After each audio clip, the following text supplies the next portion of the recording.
After a 1-5 road trip, the St. Louis Cardinals are back home for their final homestand of the season as they prepare to face off against the Cincinnati Reds. How do the Cardinals get better in the offseason? What do they do about Jordan Walker? Will Chaim Bloom have the green light to reimagine the roster this offseason? Those questions and more on this episode of the Viva Albertos podcast. Smith corks one into right down the line. It may go.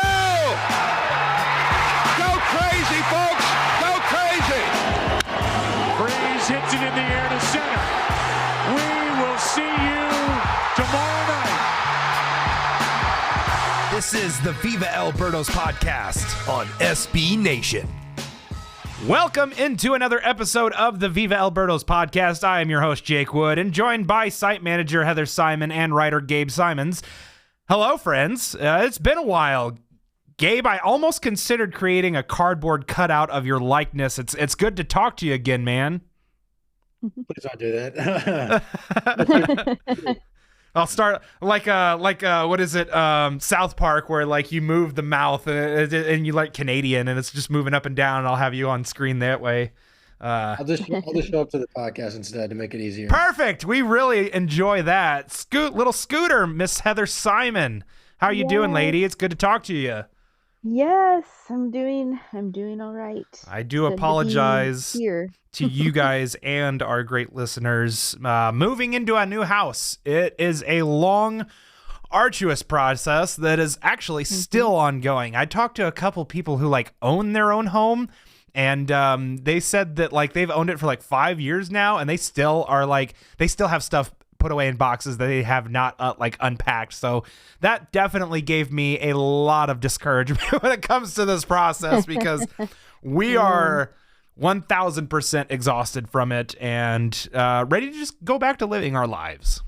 And I feel that. Speaking of going back to living their lives, I would like to go back to living our lives with good Cardinal baseball.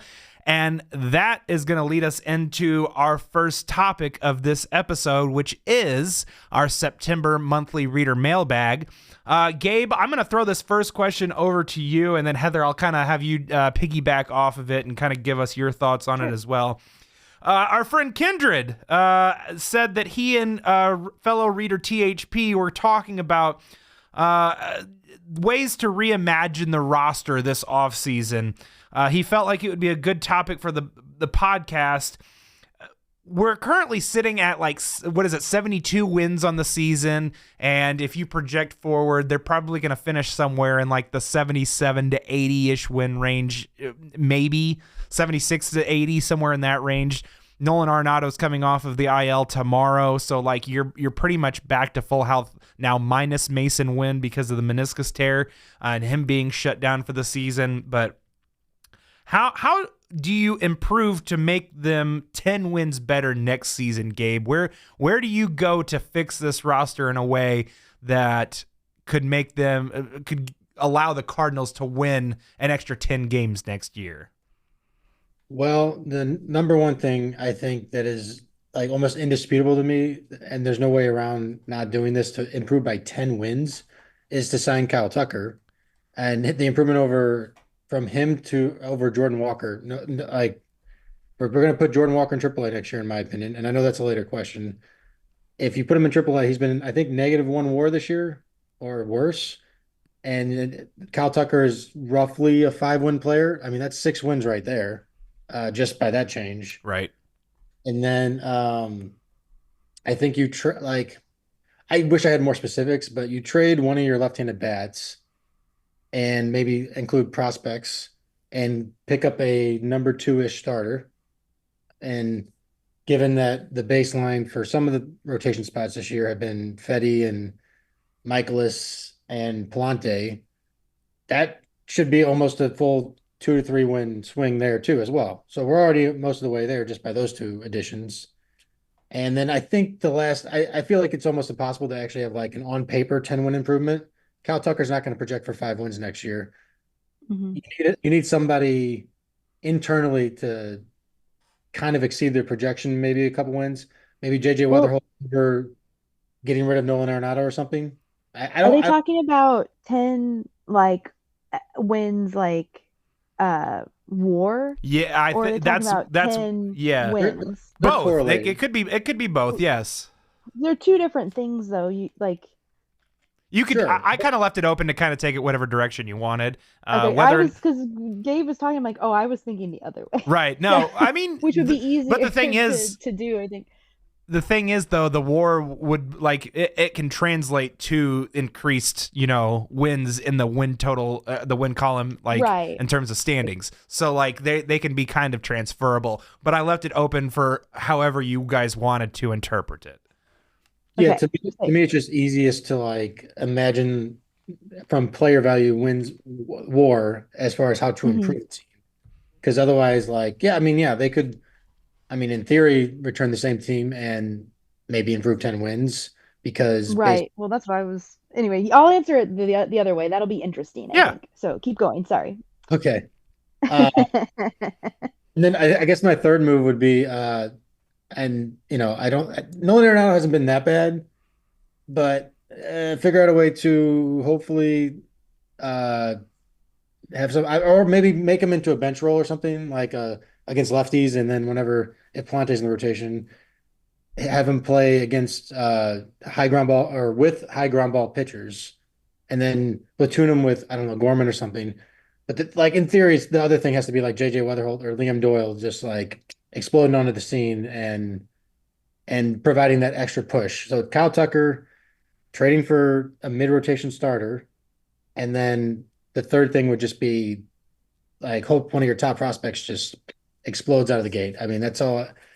I wouldn't make a third move in addition to those two personally. So I would hopefully our internal guys would make that extra push. All right, Heather, how are we adding 10 wins in the standings? Okay, so I think the way Gabe answered it is probably the way they were talking about, but I Right. took it extremely literally. No, it's great. So I was love like, the different how do angles. we improve 10 wins in the final win-loss column? And so I was kind of thinking like I kind of cheated, I guess, in that how I think they improve is there's a few like tiny breakouts. So I instead of sending Jordan Walker to AAA, he's just gonna start playing better. I love it. He's gonna yeah, that's step one. Step two, question mark. Step three, profit. I love it. Then in the rotation you can add I don't know exactly how far out like Quinn Matthews is or like a player like Tink Hence because he's had the injuries, but you might be able to add something to the rotation internally. Then I haven't really looked at like any free agent acquisitions they could make yet. I haven't kind of looked that far ahead.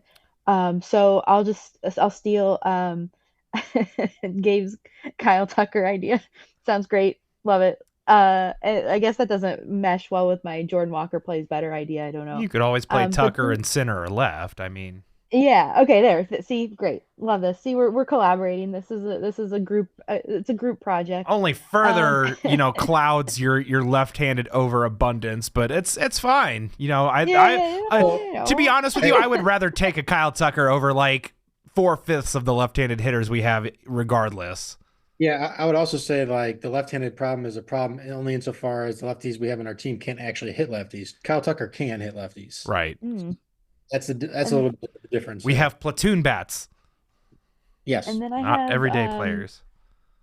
Nolan Arenado more in a role to optimize his production more, kind of like what I agree there, like maybe more of a part-time role. And then I have we get a little bit luckier with a more injury-free season from players like Ivan Herrera's.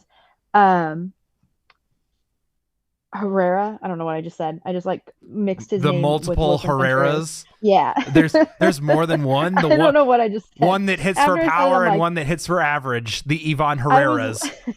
yes. I was looking at Wilson Contreras and I like combined their names because I have that written down too, that we're going to have drama-free 2026.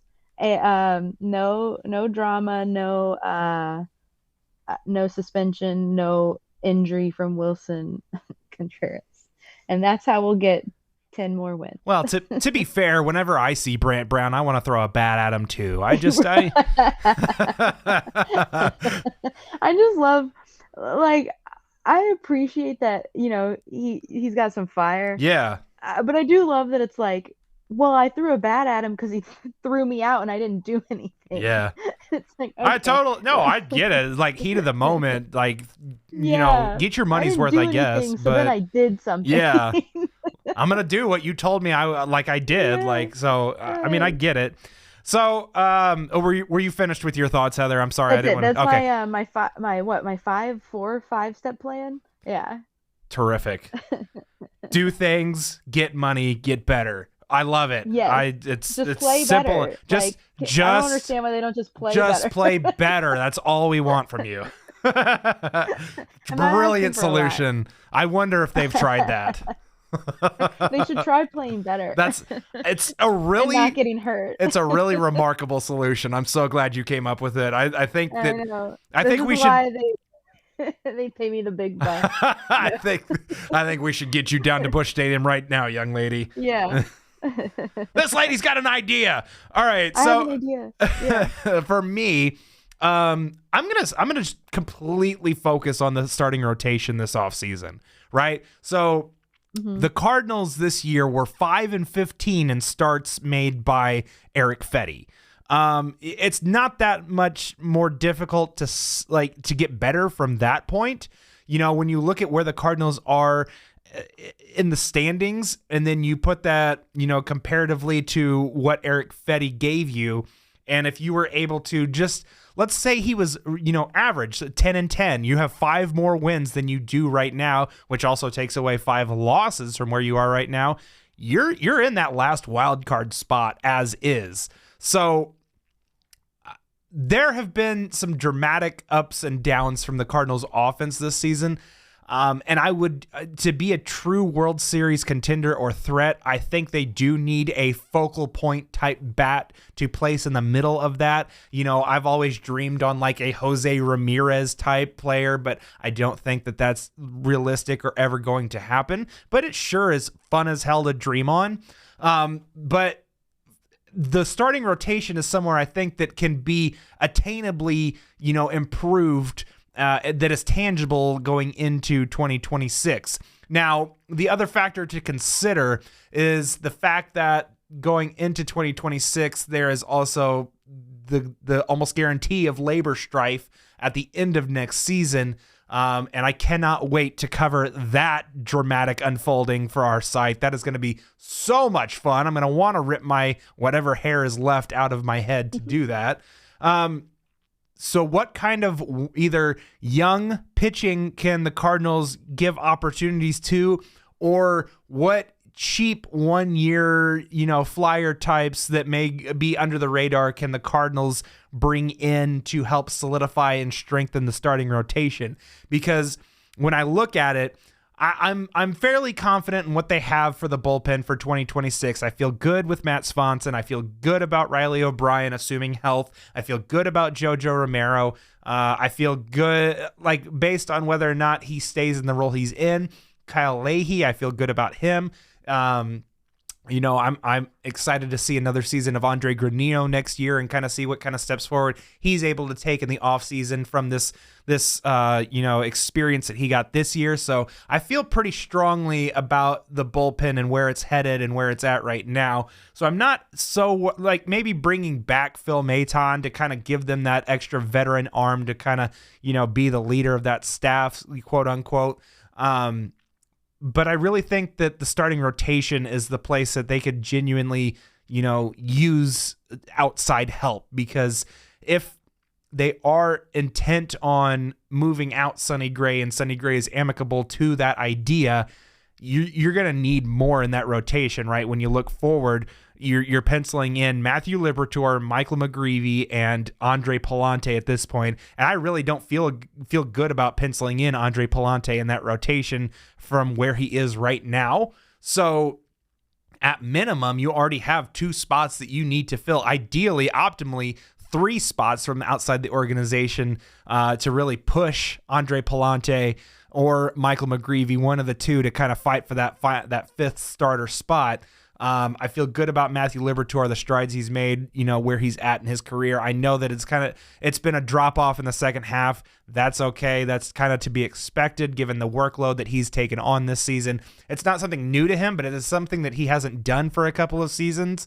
And so the wall or the drop off was going to happen inevitably. So I'm okay with where he's kind of landed this season. And I do think that it should provide optimism going forward for what he is.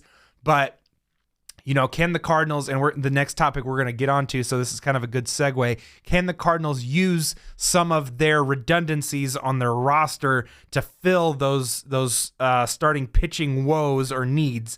And so getting into our next question from Kisner's Burner. Hey, yeah. Can I respond to one of the things? Sure. Sonny Gray is not leaving if we're trying to improve by 10 wins.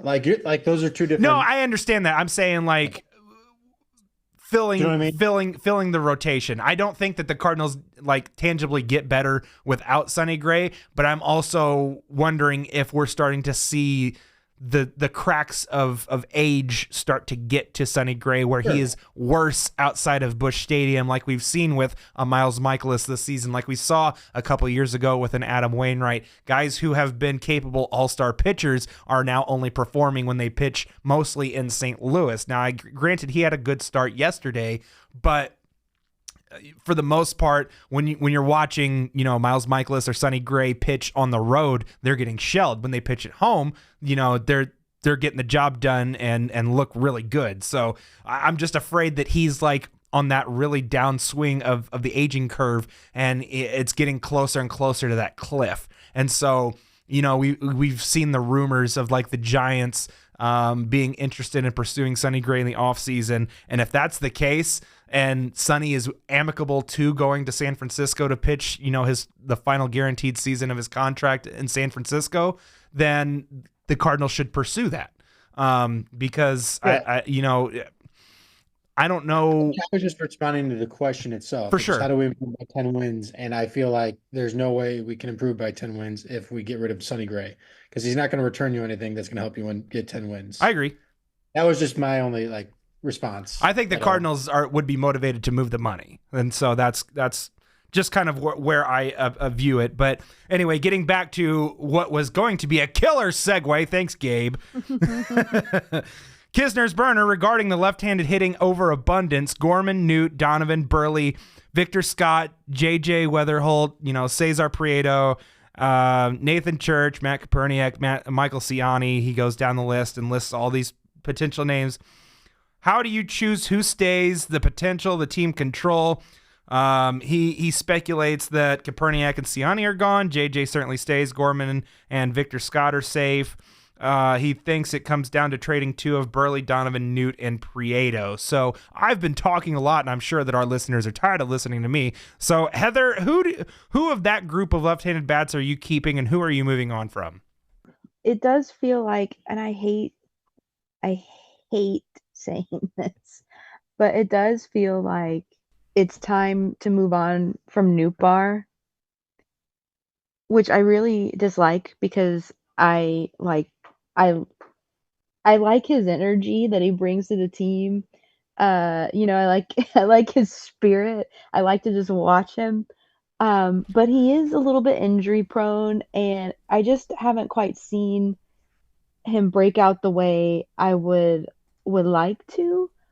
I feel like you gotta keep Donovan because he plays everywhere.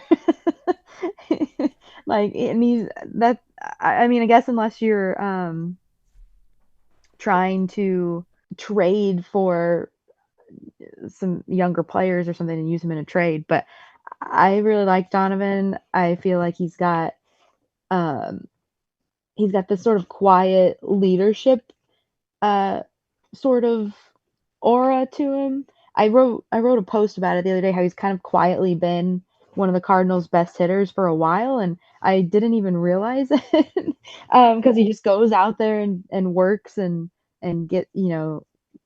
does his job, which I appreciate.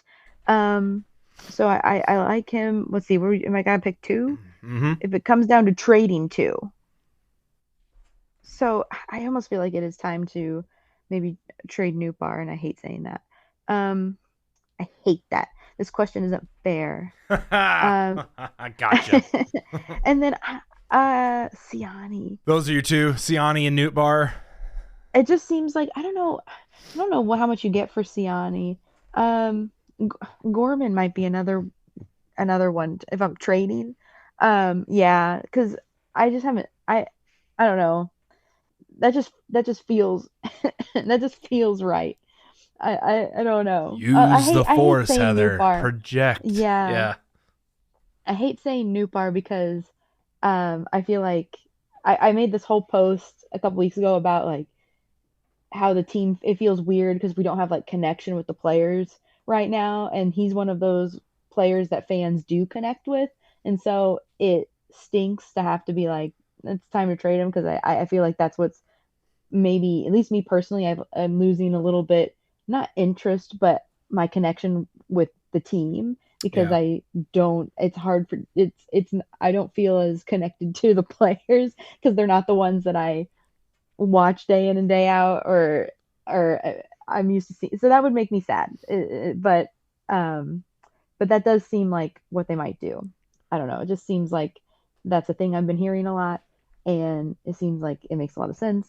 Yeah. But I'm curious what you guys have to say because Well, you guys from are smarter about this than me. I'm a from vibes based analysis. emotional attachment to Yeah. cold-blooded killer, Gabe, what are your thoughts? So I Kisner's burner must be considerably higher on Prieto than I am because he's lumped in with Burley, Donovan, and Newt, which Mhm. I don't think. I think he's going to be DFA'd at the end of the year, personally.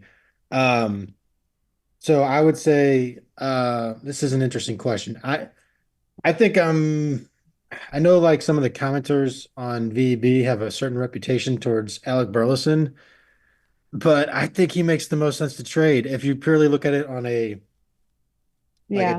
value standpoint.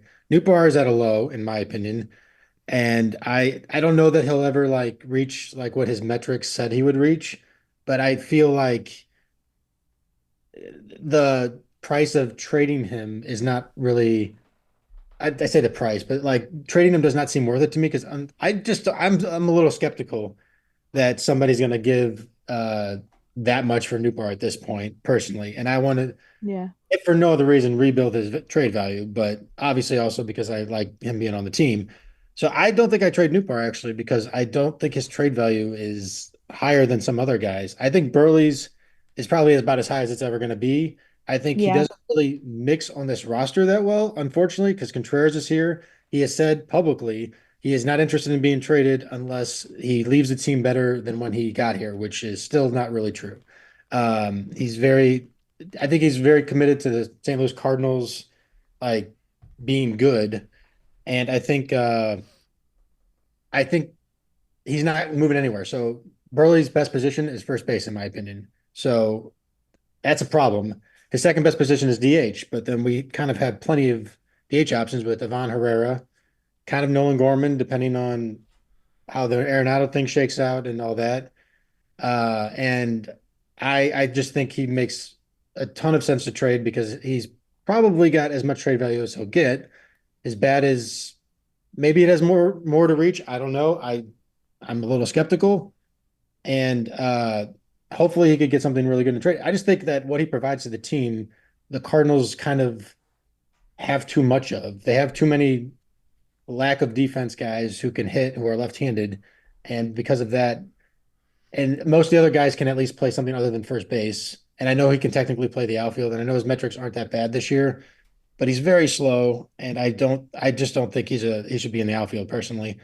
And I'm not sure if you need to trade a second guy. I could be wrong.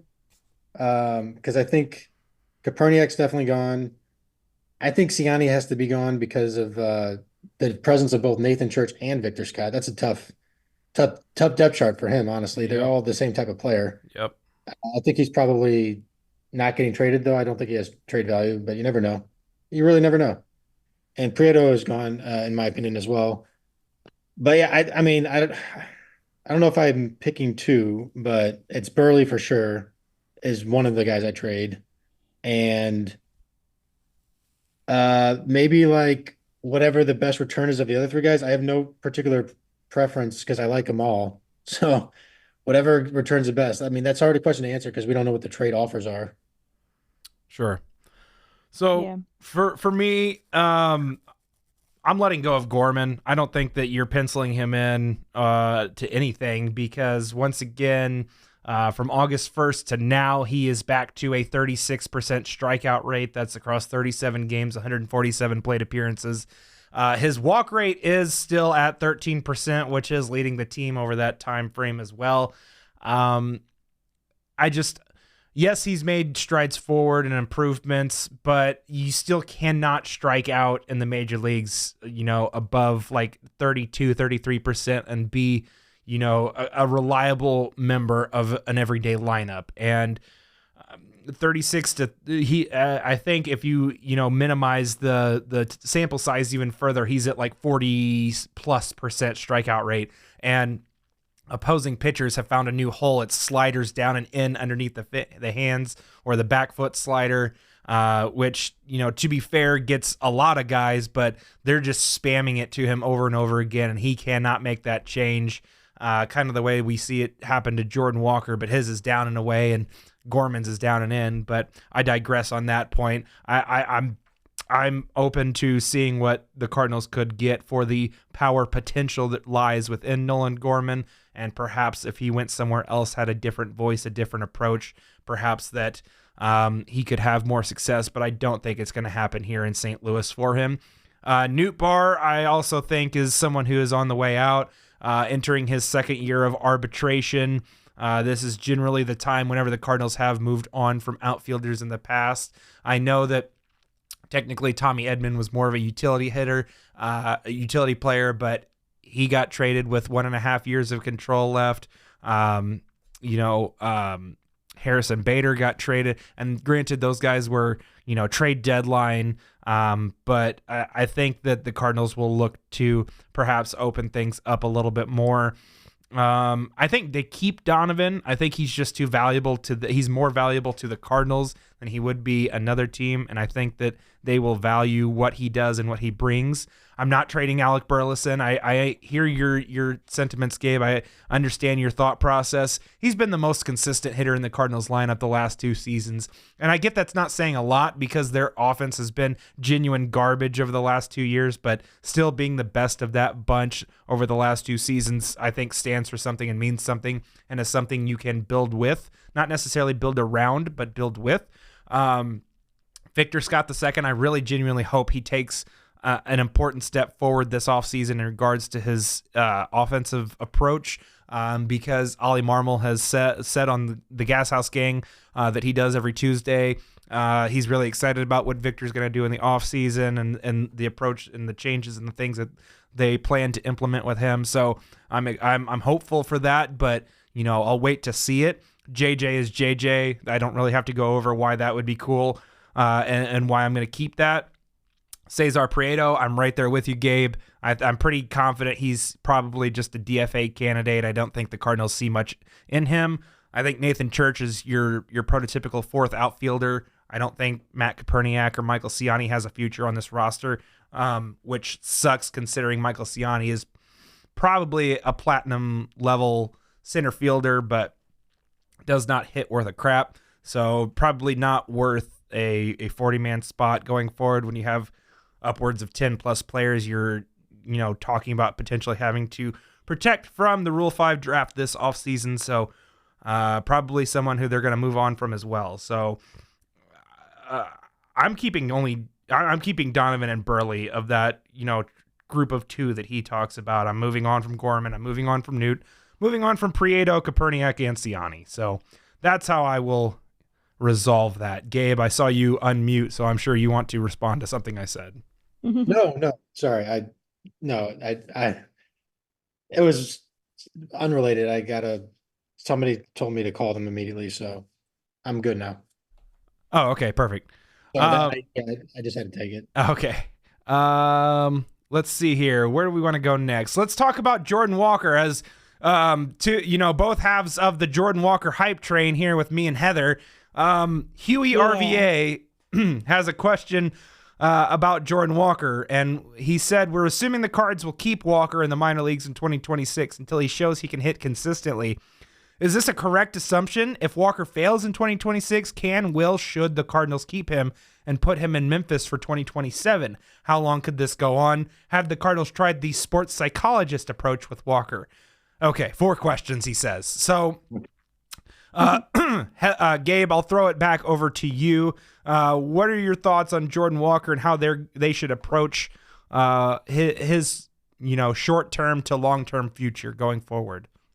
Well, I can't speak to the last question. I have no idea if they've tried the sports psychologist approach. I'm sure they've done something approaching that kind of thing with him, but sorry, I can't answer that one. I'm not in the Cardinal organization.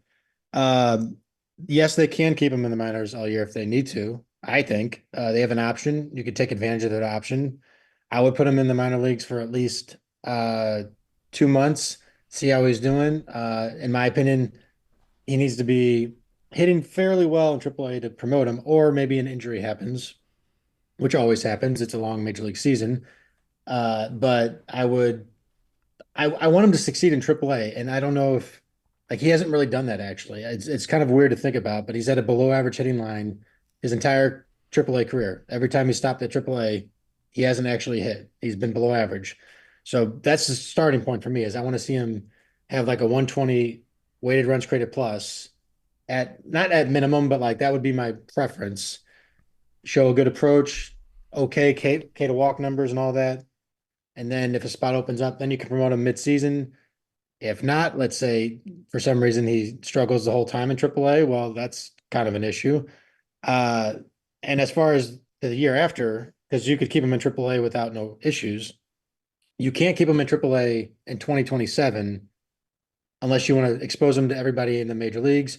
And even a Jordan Walker who has a disappointing, I guess we'll call it AAA season next year, I feel like some bad team's going to be just plug him in the major league roster at the very least. You're just going to see what he can do. So you put him in the major leagues for the Cardinals, maybe, I don't know, a couple months. I mean, at that point, it's hard to say, but it's all levels. Like, how bad is he doing, or is he doing okay? He's got a decent rope. I don't want to give up on him before he's still 23 right now this year. So yeah, I put him in AAA next year for sure. I'm okay with putting him in the major leagues, possibly the whole of next year, but that depends on how the season's going, how he's actually doing. And then at that point, that's when I probably am like, yes, I'm definitely giving up on him. If something hasn't clicked, he's going to be 26 and 2028. And if there's no signs that he's fixed whatever's happening to him, I say, okay, another team can take a shot at him. So that's my timeline, I guess. Heather, your thoughts, and I know that this may be a painful conversation. So, yeah, it's tough because it feels like he's in this situation in the first place because they rushed him to the major leagues, and which I was excited about because I was just excited to see Jordan Walker, don't replay the tape from that time of me being excited. Yeah, no kidding. We don't have that. Yeah, I don't. Why, that doesn't exist. What are you talking about? So it seems kind of, I guess, if I'm being frank, it feels like awkward to have someone be on the major league team for this long and then send them down for a season. But then when I think about it, he's going to be, what is he, 22? 23. So he'll be 24 next season. Is he 24? Okay, gosh, man, where did the time go?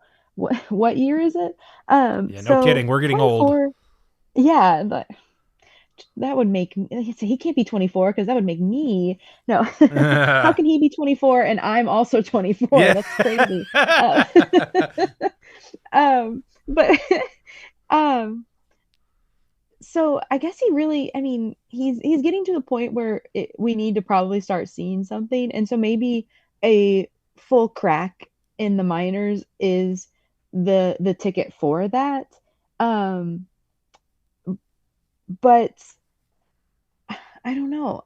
I, I don't know if that is I don't really gonna be that helpful at this point, after you've already seen major league pitching, then going back down, going it's like you skipped a grade and then they're like, oh, it didn't work out. Let me put you in this other grade. Like, let me put you back in fifth grade after you've been in sixth grade.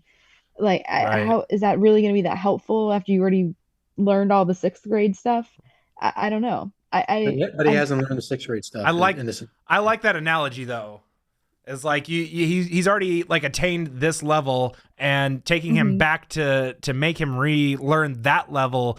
Like, is he just going to mentally check out from that level and not, get the best out of him? But keep going. I'll Right. save my thoughts for when you're Right. done. Well, no, that's kind of where I'm ending up. Like, and maybe it is. Maybe if when you don't, when stuff builds on itself, like when you don't learn the first level and you go ahead and keep going, you're always going to be playing catch up, because I'm thinking of having flashbacks to math class, but you're always playing Right. catch up because you never learn those basics. And so maybe that is what he needs to do. But is baseball like that? Does it work that way, or does it just feel like it should work that way?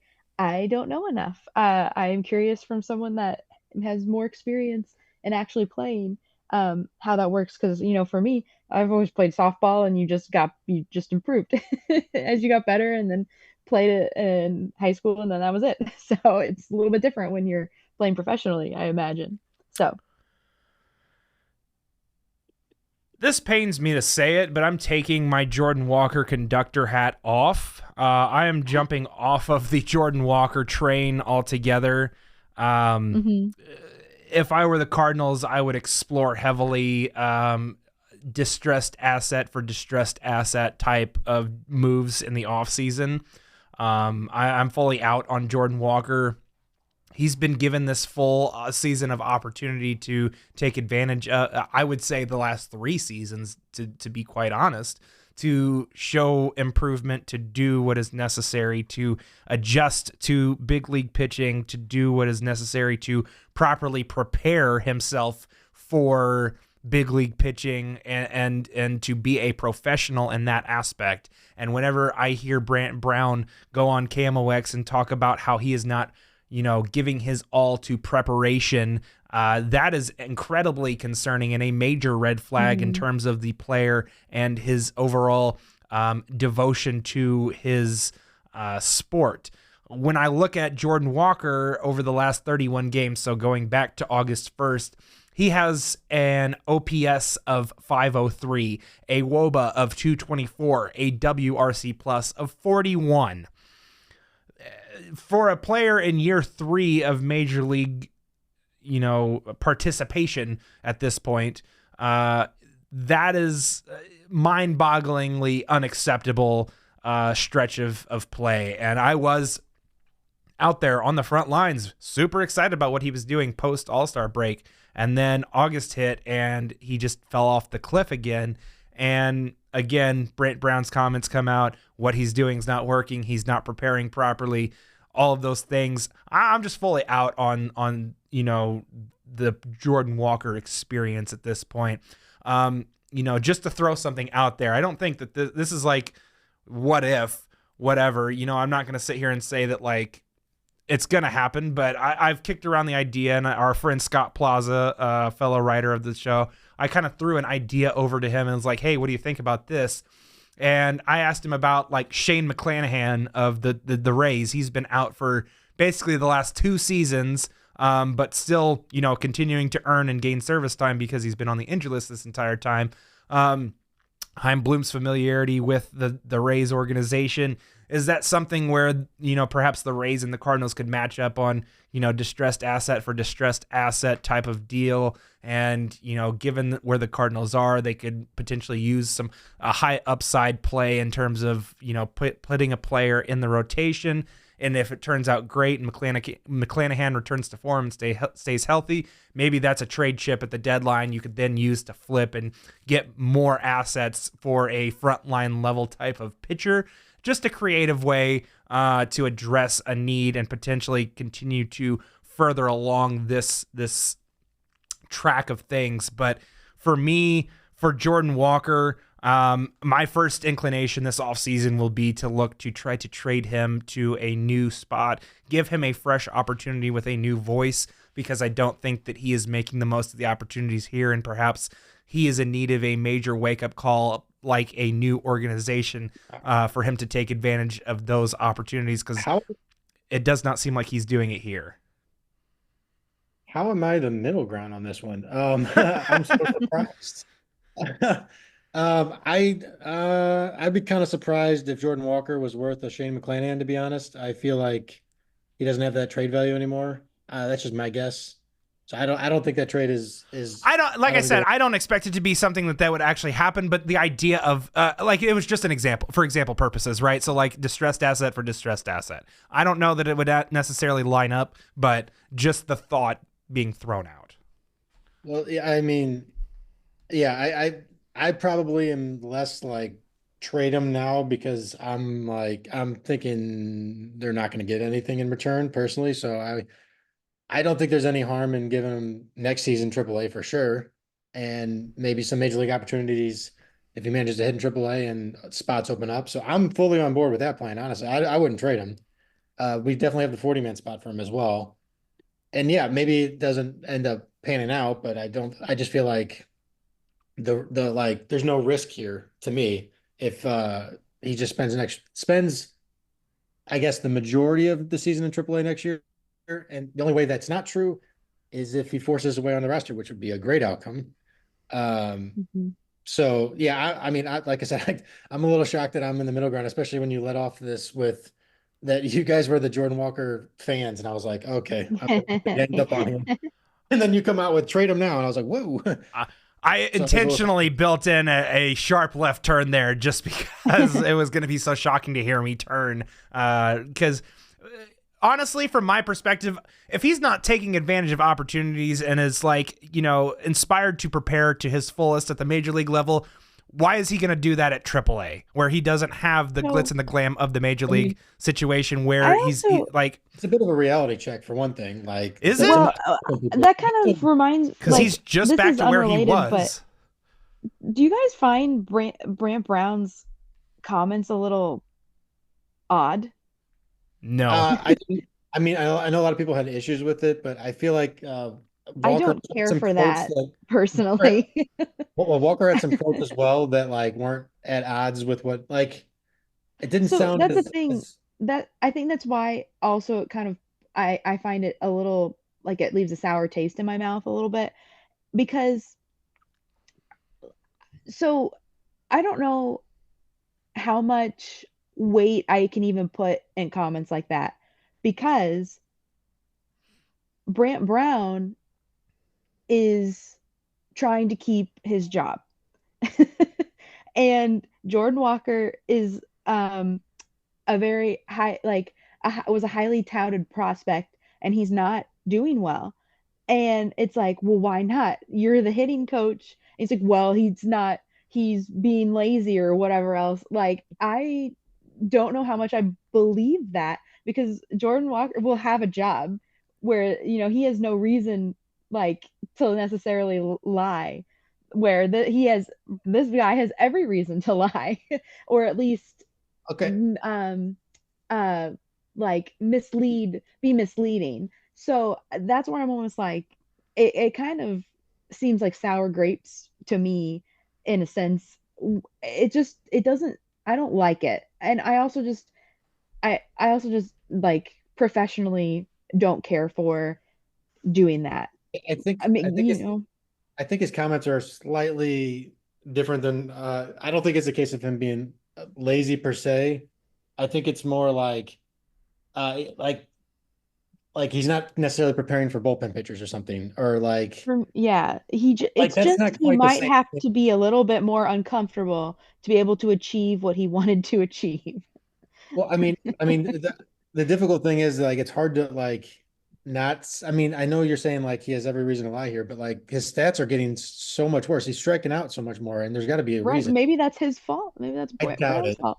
I I know, doubt I'm it. just saying though. Yeah, But I was that's gonna like the say thing. the Like hit. you start feeling like, this guy was a good hitter, and then you get a hold of him, and now he's not hitting well, and now you're saying, oh, well, that's his fault. He wasn't a good Like, hitter under Turner Ward either right, last season. So, right, but no one was. well, but that's what I'm But saying. But other hitters are taking steps forward this and season I'm under not Brant Wilson Brown. trying to being blame Jason Brant Brown, Moore. but Yeah. that's how I read those comments is like, well, it's not my fault, it's his fault. It's like you're being defensive over a thing that no one no one He was did even ask. thinking. It was a Yeah, direct question. Yeah. Because it doesn't look, I don't feel like it looks good, and it makes it it I don't know, it doesn't, I don't feel like it looks good, and I don't like, the team's already not playing that well, like I don't want to read this kind of stuff. I want all the bad stuff to You go know? away. I Yes. want to be happy Like, again. like I don't know, I don't like reading coaches calling out players and stuff like Well, that. Like I sometimes it is a useful thing to use the media to get a player's attention, and before they have to move on from the player's services, it can be used as a wake-up call. And while not fun or enjoyable to experience as a fan, a it person can that yeah gets to feel good, it, which is the most important thing. So it can be used in a proper way to get the best out of the player. So just right, and if they were, I don't know, if they were winning or something, if there was a chance, like if it would, right now it feels like punching down. I guess I think that might be my biggest thing against it. It feels like punching down on someone that's just already having like a tough season and it's a younger player. It just, I don't like the looks of it. Like it leaves a sour taste in my mouth. Like I said, fair enough.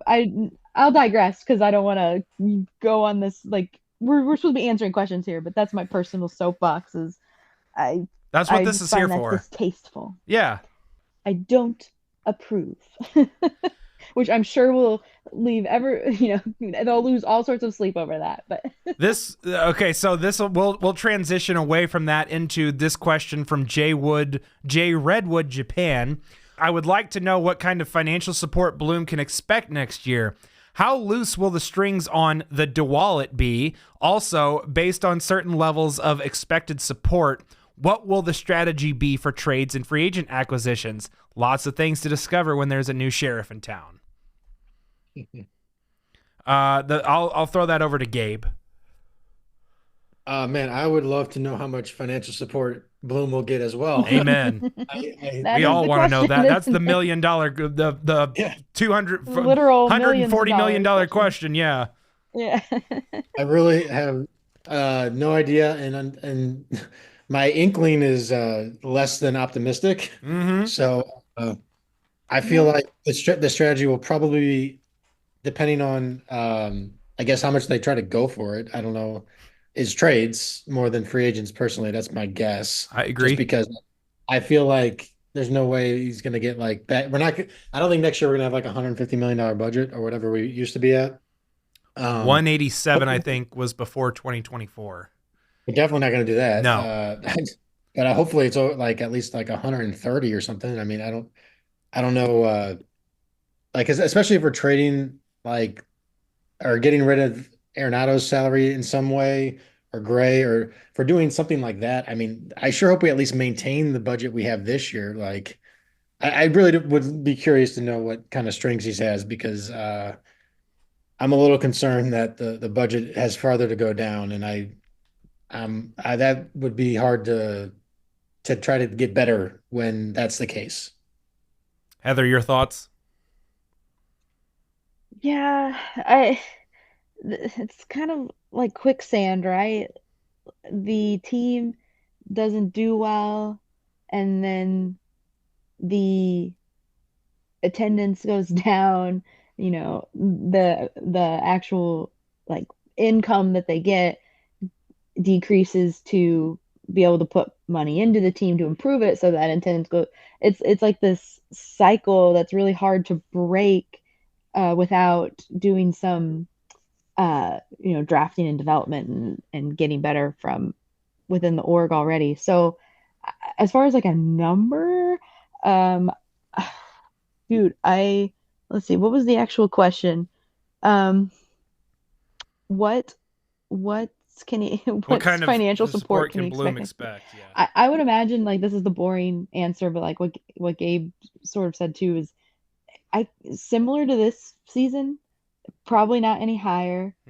At least not right now. I think they need to show some like a little bit more improvement, a little bit more possibility before ownership is going to be, open up the what do they say, used to say DeWallet. The DeWallet, yeah. Open the DeWallet before they open the DeWallet a little more. I think they want to see some of that internal organizational depth play out before they start spending more. Then the rest of it, what will the strategy be for trades and free agent acquisitions? Like I said, I don't think they're going to make big flashy. They might do like what they've been doing, trade for more prospects. I don't think they're going to be making big free agent acquisitions. I think they're going to try drafting, development, and promoting from within is what I think the move is with Chaim Bloom, especially. Man, we're just gonna label this one as the Jake's Doom and Gloom episode because Yeah. they're gonna cut payroll again. I can the way this is going, they're gonna cut payroll again.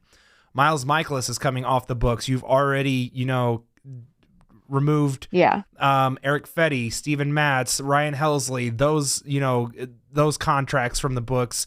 You're already starting to see like I referenced earlier, the interest in Sonny Gray, Nolan Arenado. It's no secret the Cardinals are trying to move out him and his money.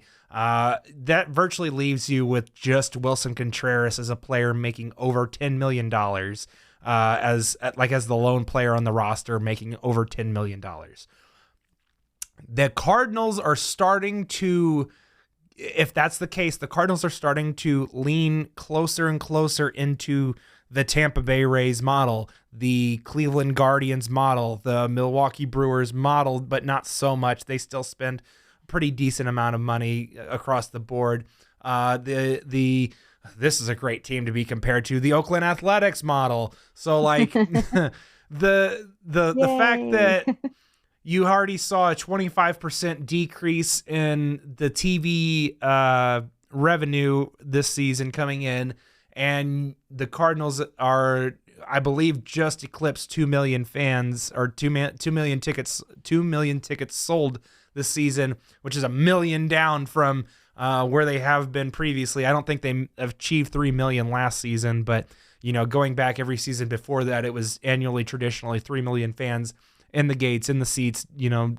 That's how they made their money, so to speak, from that and the TV deal. And now that they have neither of those things, not only am I highly skeptical of it, I am almost assuring every Cardinals fan that the Cardinals will not increase payroll, and I would be abundantly shocked if they maintained payroll. Payroll will be going down this offseason. You can book that. You can bookmark this, and if they add more money and they end up with a higher payroll going into 2026, please feel free to clip this and share it all over social media, or keep it, posted in VEB Daily or wherever. Jake was wrong. Jake doesn't know ball. Jake, this is Hashtag Jake was wrong. That's it. Just plaster it everywhere if that winds up being the case. And you know what? I will be the happiest person in the world to be wrong on that, because that means that the Cardinals actually went out and spent, money to an extent that was impactful. And given that the Cardinals now have a new brain trust coming in, I would almost guarantee that they would spend that money wiser than the previous regime that is on its way out. And so for me, from that perspective, what do I see for the offseason?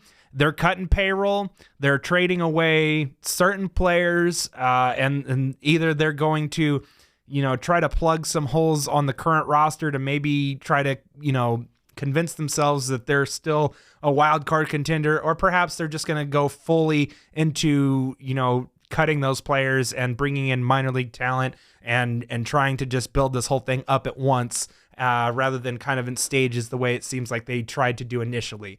So Mr. Doom and Gloom, rain on the parade, insert sound clip of like thunder and lightning, or booing that too. And just, tomato. that's right. Yes, exactly.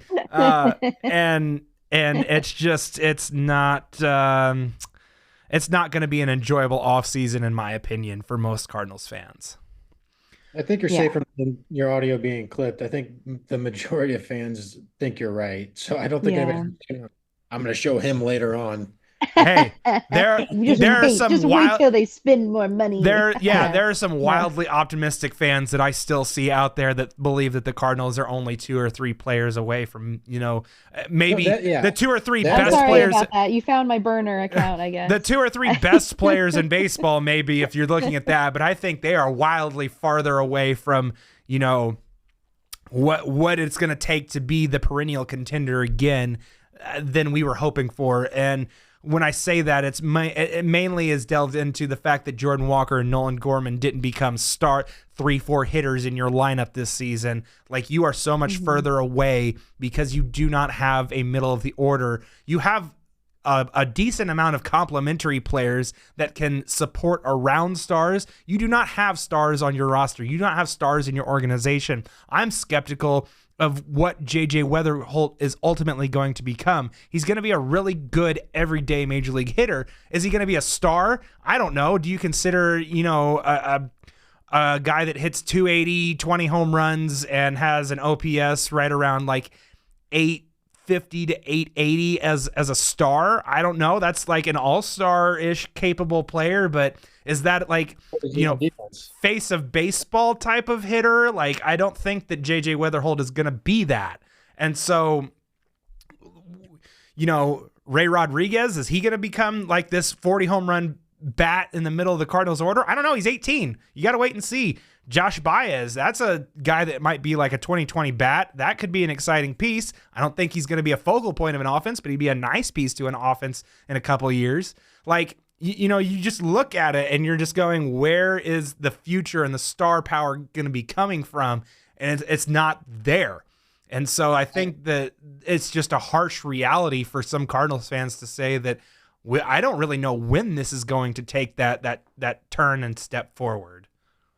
I think, by the way, 280, 20 home runs, and if he's as good defensively as advertised, as in like he's supposed to be able to play shortstop at least a little bit, which usually means that you're good defensively at second or third. I mean, he'll have a high OBP because he has a great eye. I kind of think that qualifies as a star. I mean, face of baseball is a really high bar. I don't know about that, but I think like the version of JJ Weatherholt who does bat 280, who probably has like a 380, 390, maybe even 400 OBP if he walks a lot, because he's not going to strike out much either. And if his defense is genuinely good, I mean, that's a star. It's not a conventional star, but like he'll be a 5-WAR player with that for sure. I don't know. We'll have to see, but it's like I'm not in that place where I'm like I feel good that we have one to set in stone. It's not. Now I know that he didn't make it all the way to 7, but it's not like a Nick Kurtz level bat. It's not like the focal point of an offense type bat. It's a really good piece that's going to make the Cardinals, or it's going to help the Cardinals win games down the like as early as next season and then forth down the road. But he's not. It's probably a good thing that Weatherholt's expectations are. I don't think they're that high at this point. I think a lot of people have your opinion, like, because they've been burned the last few times. So I think I'm kind of happy that that's where we're at, instead of everybody thinking that they're like when Jordan Walker came up, everybody thought we had maybe like not the next Pools, but like something close to that. So I actually think it's a good thing if people are like, hey, yeah, Weatherholt will be good, but probably not great. I think where it concerns me is the fact that what's coming after it.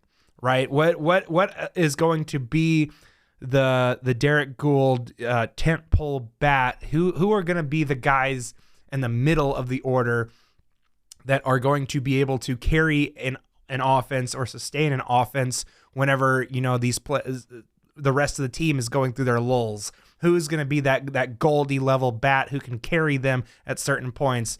You know, that's kind of what I'm talking about, where it's like the Cardinals are dramatically missing that piece, whether it be internally or externally, wherever it comes from.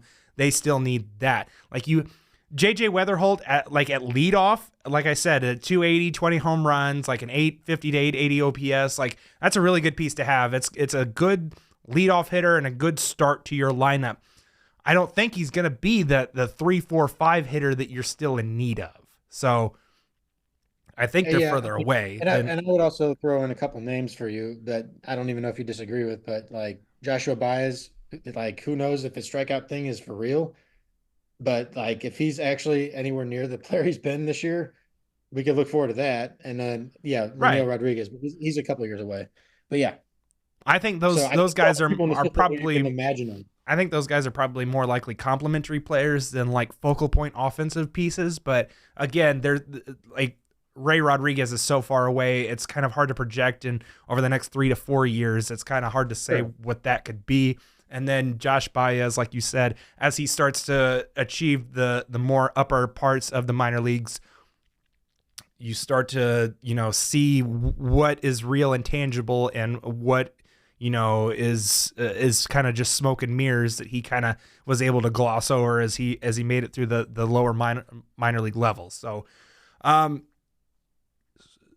Heather, let's do this.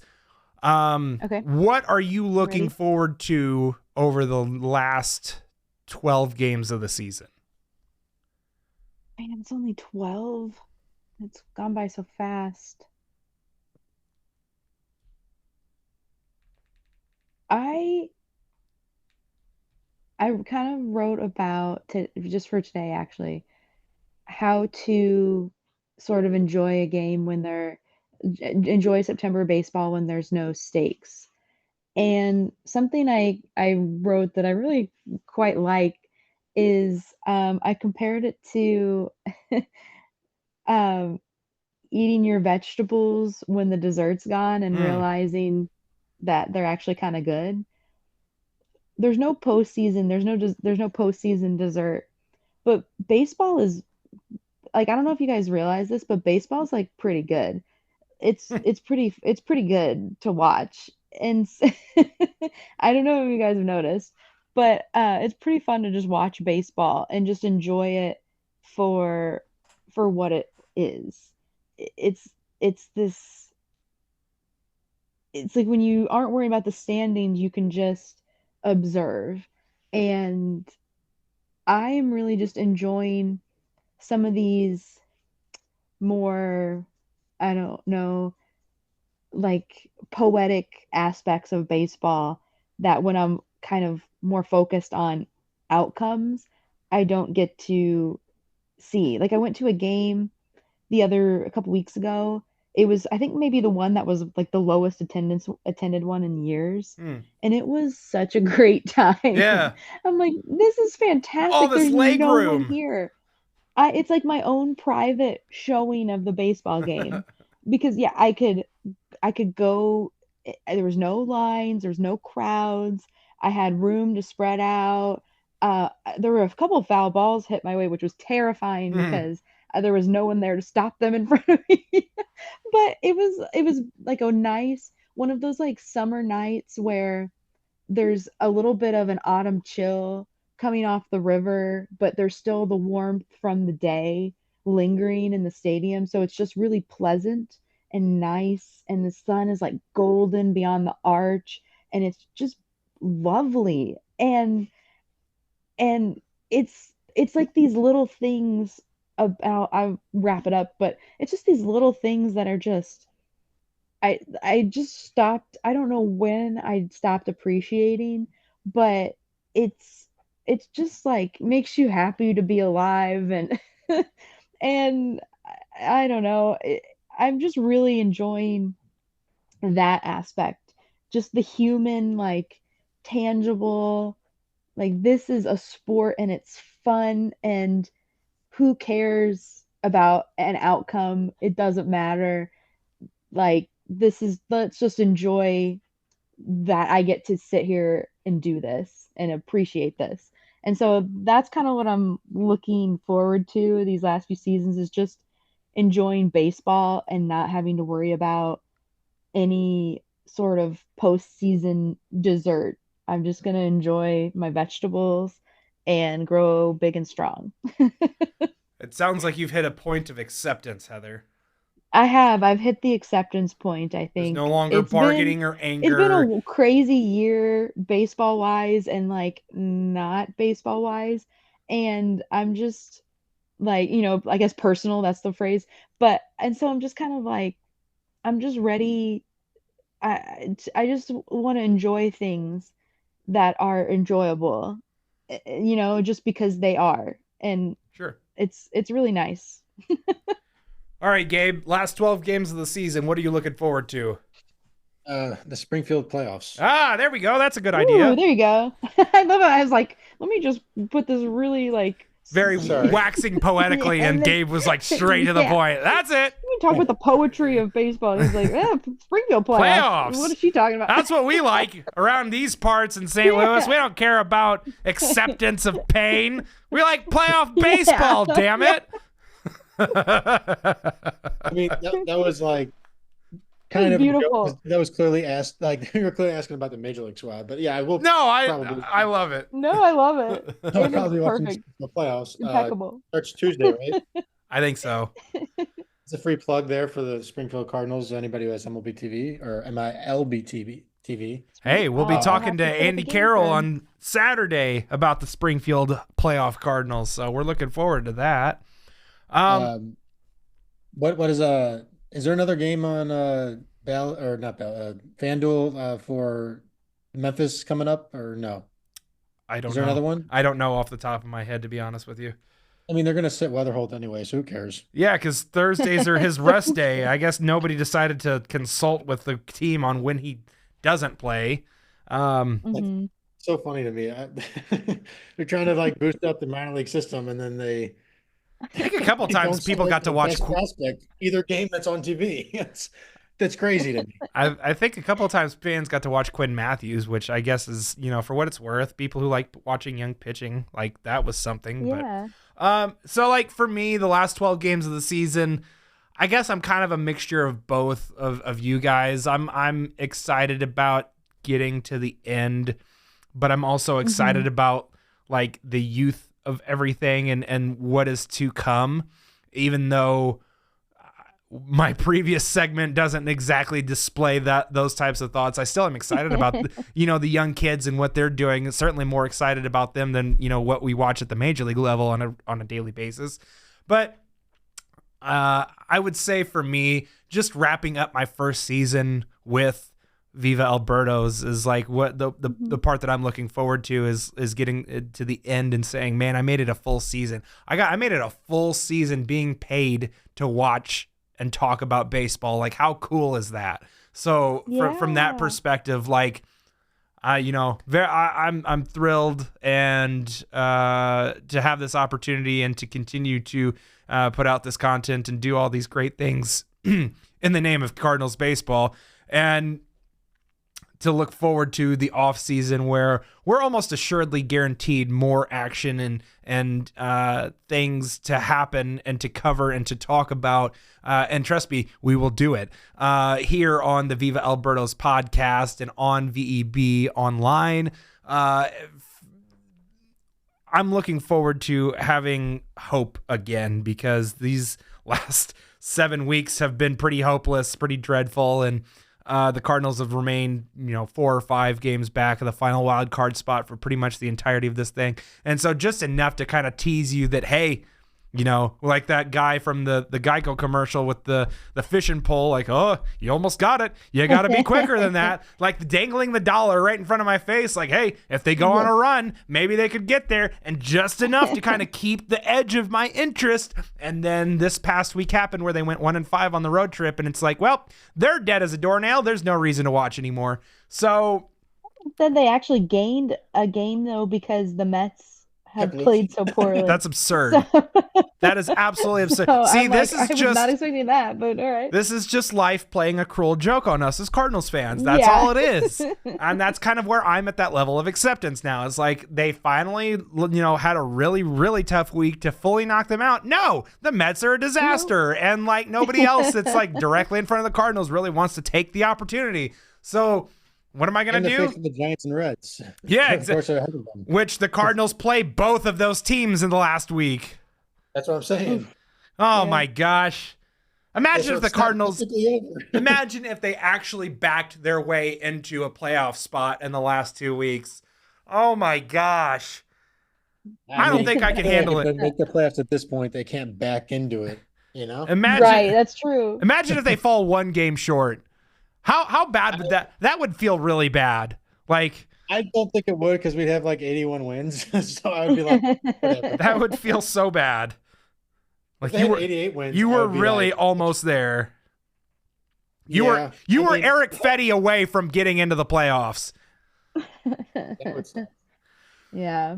Anyway, for writer Gabe Simons and for site manager Heather Simon, my name is Jake Wood. I am your host. Thank you so much for listening to this extremely long extended episode of the Viva Alberto's podcast. We'll talk to you guys again next week when we have Andy Carroll and Alex Coyle on the show. We are doing all things minor league wrap up next week. Thank you so much for listening, and we'll talk to you again next week.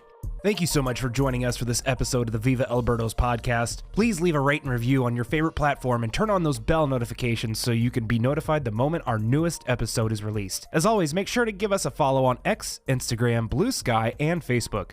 Just type in Viva Alberto's on any platform to find us. Have a great day and thanks for listening.